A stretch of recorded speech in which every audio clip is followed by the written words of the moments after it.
Hi, I'm Sydney and I am a servant of the Almighty God.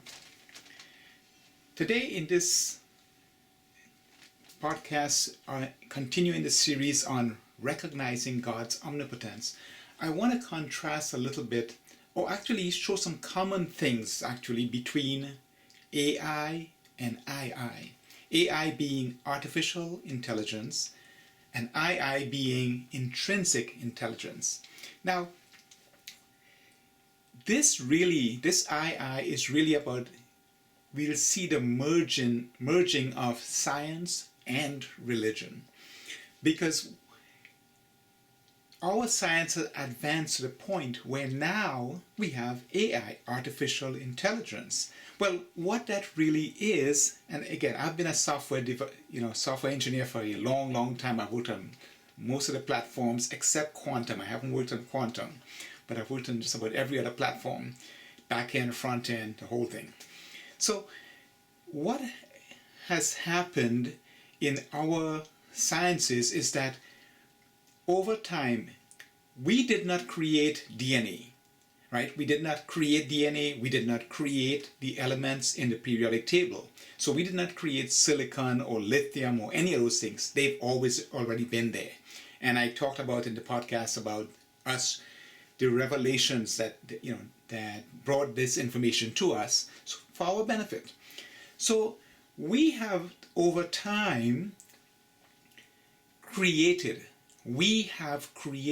not these basic elements, but we've created machines, right? We've created cars and planes and refrigerators and televisions and all of this stuff. And really, software, right? Once we discovered computing and we started computing, we have been building AI for a long time. It just was not implemented in machines so that you gave the machine this truly autonomous stuff. But we've been building AI systems where, it's like in all kinds of data processing, you have pockets of AI all over. But basically, we have gotten to the point where we want our machines to be smart. Like in time, your refrigerator, right, will monitor things and inform you of things.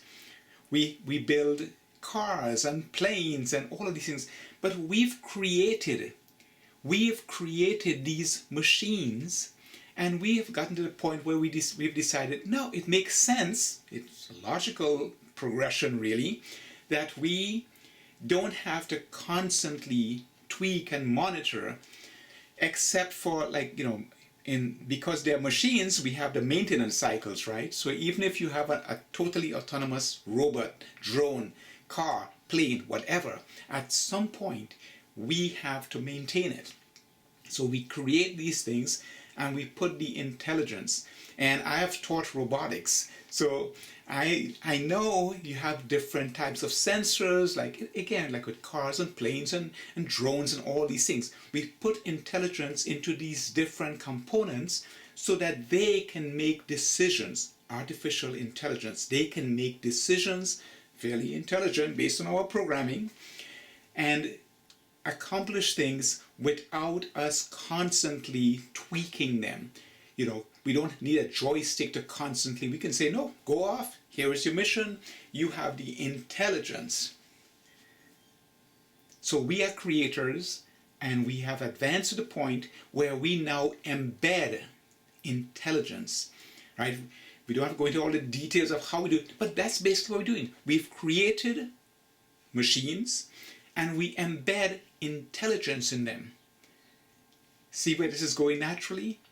A creator embeds intelligence.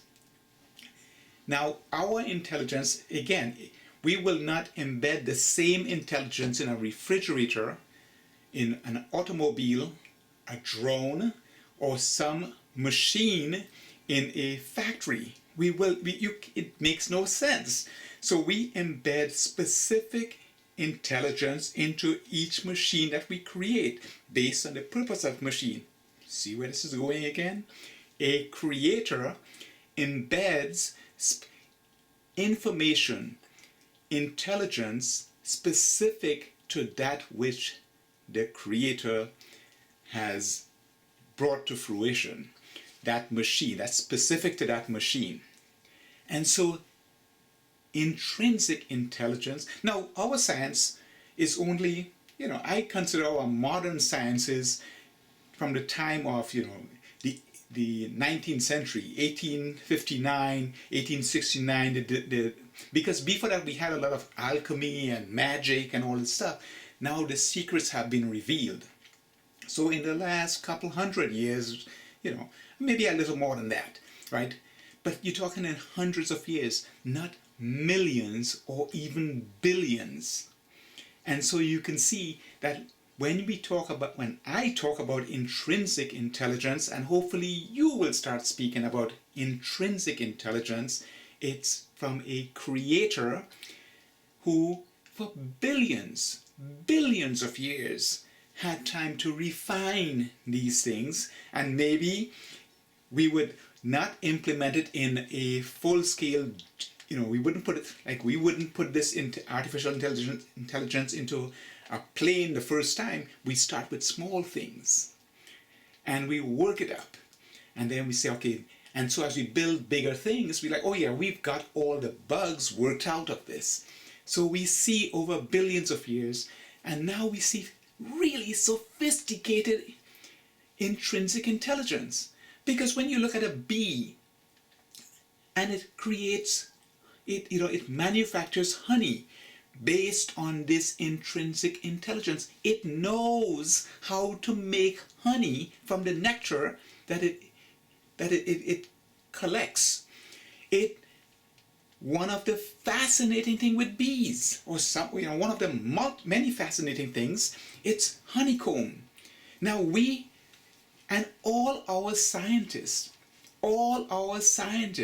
and the best of our civilization, we look to nature, where there is lots and lots and lots of intrinsic intelligence embedded in all living things, to say, oh, this is how it works. Now let's try to implement that. So we are learning from the greatest teacher. So a bee is making honeycomb, that honeycomb structure that we realize it's so strong that we can, if we can implement it in our own building. There are some other things that are really interesting about this intrinsic intelligence. Again, it's not the same version that's embedded in bees as in spiders or snakes or name it. Earthworms, squirrels, whatever. Each one gets a different version of that intelligence that's embedded so that it knows what to do. And I'm not talking about things that they learn. Yes, we all can learn. Intrinsic intelligence is not something that is learned. It is something that is embedded by the Creator as we embed artificial intelligence into our machines. So it's how bees, for instance, when they go out and they find food, they come back, and this is another amazing thing, right? The bees come back and they do their little dance, and guess what? Unlike us, because those of us who spent time in, educational facilities, right? There's always some of us who, I didn't get it. Because I remember when I first started learning programming, I did assembler before I learned, I learned a low-level language for high level. And I was thinking, how do you do the equivalent of a branch and link and all this stuff? Because I learned in the low level, I'm close to the machine, I could do all kinds of stuff. Now in the higher level, they don't have the same. So in the classroom, some people miss things. And I'm like, how do we do this again? With intrinsic intelligence, no bee comes back and says, we don't see a bee going like, I didn't get it. It is so perfect, it's so refined that every bee gets that food was located at a certain distance. You don't see some bee saying, we don't see evidence of that. We see that with this intrinsic intelligence, when information is disseminated, everybody gets it. It's a much, much more advanced, billions of years more advanced than our AI, and it's implemented in living things. Our immune system is an example of intrinsic intelligence. We don't have to tell it that this is foreign, this is good for us, this is bad. Our digestive system, even things like stem cells within us. If we put a stem cell, in our ear, it doesn't say, well, I'm going to try to create a heart in your ear. It says, no, I'm here. So that intelligence that drives these things is so much more advanced. But the concept of a creator embedding, and this is not buggy code, this is like perfect code that says this code will direct, this is the intelligence I will embed in a snake, so that a snake doesn't have to learn these things, it's already there. Now, based on that, you can, again, with artificial intelligence, it can learn. It can learn to, in our case, with living things, it can mutate. It can advance based on that information without the programmer or coming in and tweaking. And a lot of people get confused with this. Well, like I've had people say, well, if there is a God, why are these things happening? Well, two things. Time scale. We want things now. We want things our way. We could not build an ecosystem because we would not want meat eaters. When you see a lion tearing apart some young animal, well, we wouldn't have that. But it's part of a bigger picture. Over hundreds, thousands, millions of years, you build an ecosystem. And so you build that I into things where it's self-modulating. Things go one way, it drifts back. And even within us, we see this. And this is why I think that some people who think that history is cyclical, we are destined to go back into the past. That's not true. We cannot. So science, everything moves us forward. It's God's will.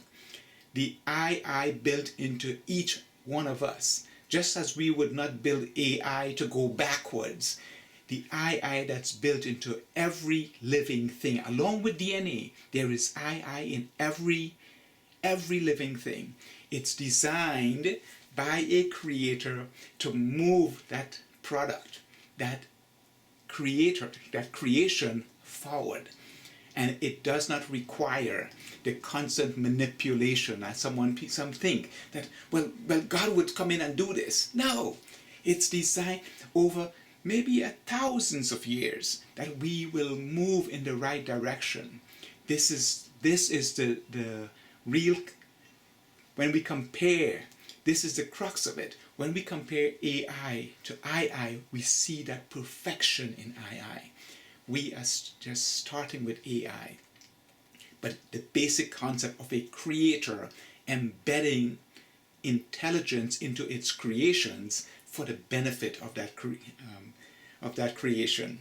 Now, it's different in the sense that when you're talking about living things, things that can mutate, things that can adapt to, with free will, say, I embed this program. When things change externally, you don't have to think about it, but internally there's a program that says something needs to change. And this is what we saw as mutations, which is what Sir Charles Darwin saw as evolution.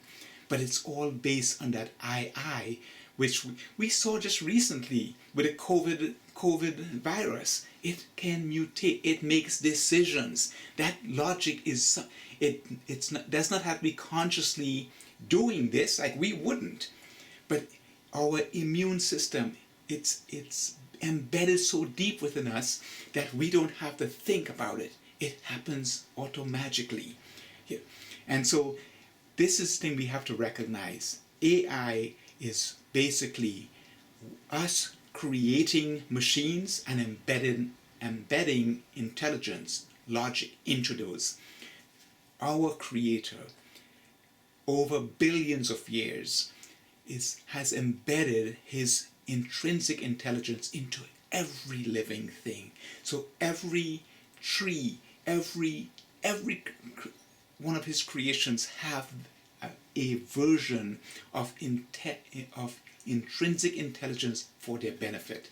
So hopefully when you talk about this, and as we go forward in time, maybe the next 100,000 years, whatever, we recognize our Creator and his embedding of intrinsic intelligence into all living things.